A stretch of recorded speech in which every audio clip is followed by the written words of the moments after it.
Hello friends, बड़ी bank channel पे आपका एक बार फिर से स्वागत है।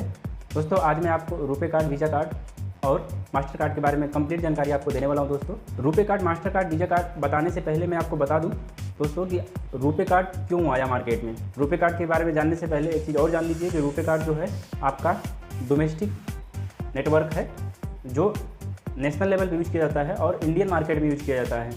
और आज के समय में सभी बैंक, SBI, PNB, BOB, सभी भारतीय बैंक जो हैं जनरली कोई भी डेबिट कार्ड या क्रेडिट कार्ड आपको रुपए का ही देती हैं। ऐसा क्यों करती हैं, ऐसी क्यों ज़रूरत पड़ी, इस वीडियो को देखने के बाद आपको अच्छे से समझ में आ जाएगा। रुपे कार्ड आने से पहले एक्चुअल में क्या था दोस्तों, कि मार्केट में मोनोपोली थी। दो ही कंपनियां थी जो आपको डेबिट कार्ड या क्रेडिट कार्ड प्रोवाइड करती थी, जिनका नाम था वीज़ा और मास्टर कार्ड। वीज़ा और मास्टर कार्ड का डेबिट कार्ड और क्रेडिट कार्ड के क्षेत्र में एक दबदबा था। चूँकि ये फॉरेन कंपनी है, अमेरिकी कंपनी है, इनका नेटवर्क खरीदने के लिए भारतीय बैंकों को काफ़ी अमाउंट पे करना पड़ता था। और आपको शायद नहीं पता होगा दोस्तों, लेकिन मैं आज आपको इस वीडियो में बता दे रहा हूँ कि जो आप डेबिट कार्ड या क्रेडिट कार्ड से आप कोई पेमेंट करते हैं या ऑनलाइन ट्रांजेक्शन करते हैं तो उसका जो प्रोसेसिंग है उसका भी वेरिफिकेशन होता है। क्योंकि ये फॉरेन कंपनी है तो इनका जो सर्वर है वो भी आपका फॉरेनर में रहता है, जिसकी वजह से इसको जो आप ट्रांजेक्शन किए हैं या पेमेंट किए हैं उसका वेरिफिकेशन के लिए आपका जो डाटा है वो आपका फॉरेन सर्वर के पास जाता था। अब चूँकि मास्टर कार्ड और वीज़ा कार्ड ग्लोबल नेटवर्क है तो जो सर्वर के वहाँ के फॉरेन सर्वर के पास जाता था तो आपका भारतीय बैंक है उनको भी डाटा चाहिए। आपका डाटा तो उनके पास है, इनके पास तो है नहीं, क्योंकि आप उन्हीं का नेटवर्क यूज कर रहे हैं। इस वजह से आपका डाटा ऑटोमेटिक वहाँ पे चले जाते थे। तो आपके डाटा को खरीदने के लिए भी भारतीय बैंकों को अच्छा खासा पैसा पे करना पड़ता था और आपका डाटा अपने पास रखने के लिए। तो ऐसे केस में ये जो कंपनी है काफ़ी मनमानी करती थी, जिसकी वजह से एक ऐसा नेटवर्क की ज़रूरत पड़ रही थी जो अपना हो, देसी हो, इंडियन हो, और जो हम डेबिट कार्ड या क्रेडिट कार्ड यूज कर रहे हैं उसकी वजह से जो हमारा ट्रांजेक्शन का जो डाटा है वो हमारे पास ही रहे, हमारे भारतीय बैंकों के पास ही रहे, विदेशी कंपनियों के पास ना जाए। तो ऐसे स्थिति में आपका रुपे कार्ड आया दोस्तों, जिसको NPCI ने 2012 में लॉन्च किया था, मार्च 2012 में। और उसके बाद से मार्च 2012 के बाद से जब NPCI ने अपना खुद का एक नेटवर्क सेटअप कर दिया है जिसको हम रुपे बोलते थे, अब क्या हुआ, रुपे की वजह से अब हमारा अपना नेटवर्क हो गया। अब डेबिट कार्ड या क्रेडिट कार्ड जो हम प्रोवाइड करते थे रुपे का प्रोवाइड करते थे और इसी का नेटवर्क यूज करते थे, जिसकी वजह से हमको बहुत सारे फ़ायदे हुए। हम इसके प्रोसेसिंग की बात करते हैं कि तीनों की प्रोसेसिंग में किसका मतलब स्पीड ज़्यादा है।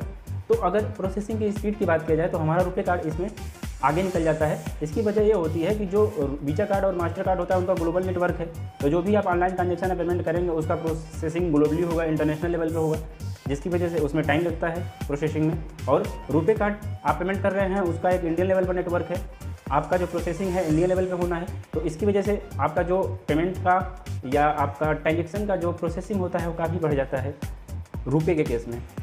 और अगर हम प्रोसेसिंग फ़ीस की बात करें या ट्रांजेक्शन फ़ीस की बात करें या कमीशन की बात करें तो भी हमारा रुपे कार्ड उसमें आगे निकल जाता है। ऐसा इसलिए है दोस्तों क्योंकि पहली बात तो भारतीय जो बैंक हैं उनको पेमेंट गेटवे खरीदने के लिए विदेशी कंपनियों को पैसा नहीं देना है, अपना नेटवर्क है जो फ्री में ज्वाइनिंग होता है, कोई भी भारतीय बैंक इस गेटवे को यूज कर सकती है।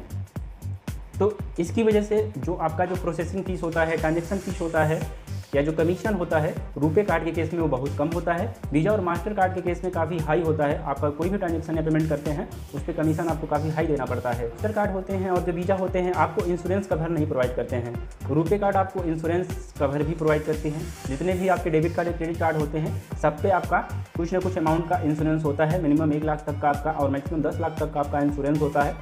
और ऐसा आपका मास्टर कार्ड और वीज़ा कार्ड में नहीं होता है। और दोस्तों तीनों ही कंपनियां, आपका मास्टर कार्ड, वीज़ा कार्ड और रुपे कार्ड जो हैं, तीनों ही कंपनियां आपका EMV चिप यूज करती हैं। EMV मीन्स यूरो पे मास्टर कार्ड वीज़ा, ये इसका फुल फॉर्म है। कि आजकल जो हम ATM यूज करते हैं EMV चिप इनेबल होती हैं। इसमें क्या होता है कि जो हमारा डाटा है वो या जो कार्ड होल्डर का डाटा है वो इन्हीं चिप के अंदर स्टोर होता है, इंटीग्रेटेड सर्किट होती है, इसी में आपका स्टोर होता है। पहले क्या था कि आपका मैग्नेटिक स्ट्रिप होती थी, जो डेबिट कार्ड या क्रेडिट कार्ड थे उसमें एक मैग्नेटिक स्ट्रिप ब्लैक कलर की आती थी, उसमें आपका डाटा स्टोर होता था, जिसको क्लोन बनाना बहुत ईजी होता था। क्लोन मतलब उसका नकल बनाना, जो हैकर है उसको आसानी से कोई डिवाइस लगा के आपका ATM पर आप मैग्नेटिक स्ट्रिप में जो आपका डाटा है उसको अच्छे से और उसका क्लोनिंग कर लेते थे और आपका जो डाटा है उसको चुरा लेते थे और आपका एटीएम का ही एक कॉपी करके दूसरा एटीएम बना के आपका पूरा ट्रांजैक्शन खाली कर देते थे। तो इसकी वजह से मैग्नेटिक स्ट्रिप को हटाया गया। बहुत जल्दी आपको भी पता होगा कि जितने आपके पहले के मैग्नेटिक स्ट्रिप वाले आपका एटीएम कार्ड थे उनको बंद किया जा रहा है। बंद करने का वजह यही है क्योंकि उसमें जो मैग्नेटिक स्ट्रिप थी वो बहुत रिस्की थी और कम सिक्योर थी। लेकिन अब जो EMV चिप है वो उसमें ऐसा नहीं है, इसमें काफ़ी आपका सिक्योर फीचर है।